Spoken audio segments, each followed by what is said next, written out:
Hi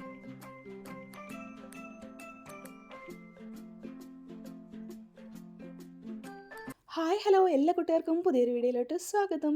അപ്പോൾ നമുക്കിത് അസ്വി മലയാളത്തിൻ്റെ കാതിലുള്ള ഈ ഒരു കമ്മൽ നമുക്ക് ഉണ്ടാക്കിയെടുത്താലോ. നല്ല രസമുണ്ടല്ലേ കാണാനായിട്ട്. അതിനിതാ ഈ ഒരു കമ്പിയാണ് നമ്മൾ എടുത്തിരിക്കുന്നത്. അപ്പോൾ ഗോൾഡൻ കളർ തന്നെ എടുത്തു കേട്ടോ. നമ്മുടെ കയ്യിൽ ഏതെങ്കിലുമൊക്കെ കമ്പികളുണ്ടെങ്കിൽ അത് വെച്ച് ചെയ്യാം കേട്ടോ നമുക്ക്. അപ്പോൾ ഈ കമ്പി എടുത്തിട്ട് ഇനി ഞാൻ ഫിംഗർ യൂസ് ചെയ്തിട്ടാണ് ചെയ്യുന്നത്. കുറച്ച് നീളത്തിലെടുത്തതിന് ശേഷം നമ്മുടെ വിരലുമ്മ ഇതേപോലെ ചുറ്റിയെടുക്കുകയാണ് ചെയ്യുന്നത് കേട്ടോ. നമ്മുടെ സൈസ് അനുസരിച്ചിട്ട് നമുക്ക് ചുറ്റി എടുക്കാം. കുറച്ച് ചെറുത് മതിയെങ്കിൽ കുറച്ച് പെന്നൊക്കെ യൂസ് ചെയ്തിട്ട് ചുറ്റിയാൽ മതി കേട്ടോ. അപ്പോൾ ഇത് ഇത്തിരി വലുതാണ് ഞാൻ എടുക്കുന്നത്. ഇതുപോലെ 5 പ്രാവശ്യം ചുറ്റിയിട്ട് ഒന്ന് കട്ട് ചെയ്തെടുക്കുകയാണ് ചെയ്യുന്നത്. 2 എൻഡുകളും കുറച്ച് കൂടുതൽ നമ്മൾ വെച്ച് കൊടുത്തിട്ടുണ്ട് കേട്ടോ. എന്നിട്ട് നമ്മുടെ ആ ഫിംഗറും വന്ന് നമ്മൾ ഊരിയെടുക്കുക. എന്നിട്ട് ഈ സൈഡിൽ എക്സസൈസ് നിൽക്കുന്ന ആ കമ്പി ഉണ്ടല്ലോ, അത് ഇതിൻ്റെ ഉള്ളിലൂടെ എടുത്ത് ഓപ്പോസിറ്റ് സൈഡിലോട്ട് കൊടുക്കുക. അവിടെ നിന്ന് കെട്ട് പോലെ വരാൻ വേണ്ടിയിട്ടാണ് കേട്ടോ. അത് കഴിഞ്ഞിട്ട് അപ്പുറത്തെ സൈഡിലെ കമ്പി എടുത്ത് അതിൻ്റെ ഉള്ളിൽ കൂടെ ഇപ്പുറത്തോട്ട് കൊടുക്കുക. കണ്ടോ, ഇതേപോലെ കൊടുക്കുക.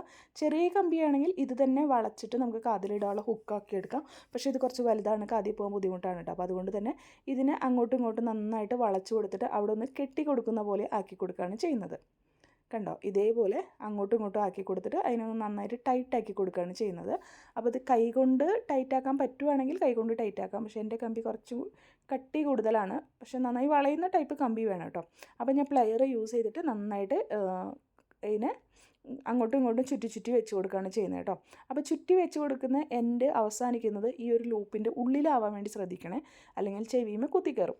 അപ്പോൾ ഇതേപോലെ നല്ല ടൈറ്റായിട്ട് തന്നെ കണ്ടോ, 2-3 പ്രാവശ്യം ഞാനിങ്ങനെ ചെയ്തിട്ട് ചുറ്റി അവിടെ ഒരു കെട്ട് പോലെ ആക്കിയെടുത്തിട്ടുണ്ട്.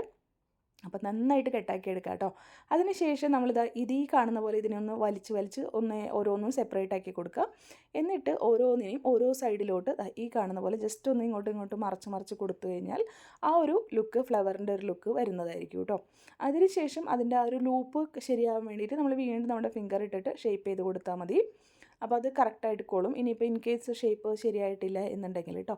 നമ്മുടെ വീഡിയോസൊക്കെ ഇഷ്ടമാണെങ്കിൽ ചാനലൊന്ന് സബ്സ്ക്രൈബ് ചെയ്ത് സപ്പോർട്ട് ചെയ്യാനും ലൈക്ക് ചെയ്യാനും നിങ്ങളുടെ അഭിപ്രായങ്ങൾ കമൻറ്റിൽ പറയാനും മറക്കരുത്. ലൈക്കും കമൻറ്റും സബ്സ്ക്രിപ്ഷനൊക്കെയാണ് കേട്ടോ നമുക്ക് പുതിയ വീഡിയോസ് ഇടാനുള്ള മോട്ടിവേഷൻ. അപ്പോൾ ആരും മറക്കാതെ ചെയ്യണേ. ഇനി ഇതിന് ശേഷം നമ്മൾ ഇയർ റിങ്ങിൻ്റെ സ്റ്റഡ് ബാക്ക് ഉണ്ടല്ലോ, അത് ഇതിൻ്റെ ഉള്ളിലോട്ട് ഗ്ലൂ വെച്ചിട്ട് ഇട്ട് കൊടുക്കുകയാണ് ചെയ്യുന്നത്. അപ്പം ഞാൻ 2 എണ്ണം ഉണ്ടാക്കിയെടുത്തതിൽ 2ലും ഇയർ സ്റ്റഡ് ബാക്ക് ഇട്ട് കൊടുത്തിട്ടുണ്ട്. ഗ്ലൂ വെച്ച് കൊടുക്കണം കേട്ടോ. അതിനുശേഷം ഇതിലോട്ട് സെൻറ്ററിലോട്ട് ആ ഒരു ഇതിൽ ഒരു സ്റ്റോൺ ഉണ്ട് കേട്ടോ. അസ്വിയുടെ ഇതിൽ കണ്ടതിൽ ഒരു സ്റ്റോൺ ഉണ്ട്. എനിക്ക് അത് കണ്ടപ്പോൾ ഭയങ്കര ഇഷ്ടമായിട്ട്, അപ്പോൾ അതുകൊണ്ടാണ് ഞാൻ ട്രൈ ചെയ്ത് നോക്കാമെന്ന് വിചാരിച്ചത്. ഈസി ആയിട്ട് ഉണ്ടാക്കിയെടുക്കാൻ നല്ല രസമുള്ള കമ്മലല്ലേ ഇത്. അപ്പോൾ ഇതേപോലെ ചെയ്തെടുത്തിട്ടുണ്ട്. ഇതാണ് നമ്മുടെ കമ്മൽ. അതിൽ സ്റ്റോൺ ഉണ്ട്, പക്ഷെ ഞാൻ ഈ ഒരു ഗോൾഡൻ സ്റ്റഡ് ബാക്ക് തന്നെ കൊടുത്തിട്ട് ഞാൻ സ്റ്റോൺ ഇടുന്നില്ല കേട്ടോ. വേണമെങ്കിൽ സ്റ്റോണ് ഇട്ട് കൊടുക്കാം. അപ്പോൾ എല്ലാവരും ട്രൈ ചെയ്ത് നോക്കുക. ഇതാണ് വീഡിയോ ഇഷ്ടമായി ലൈക്ക്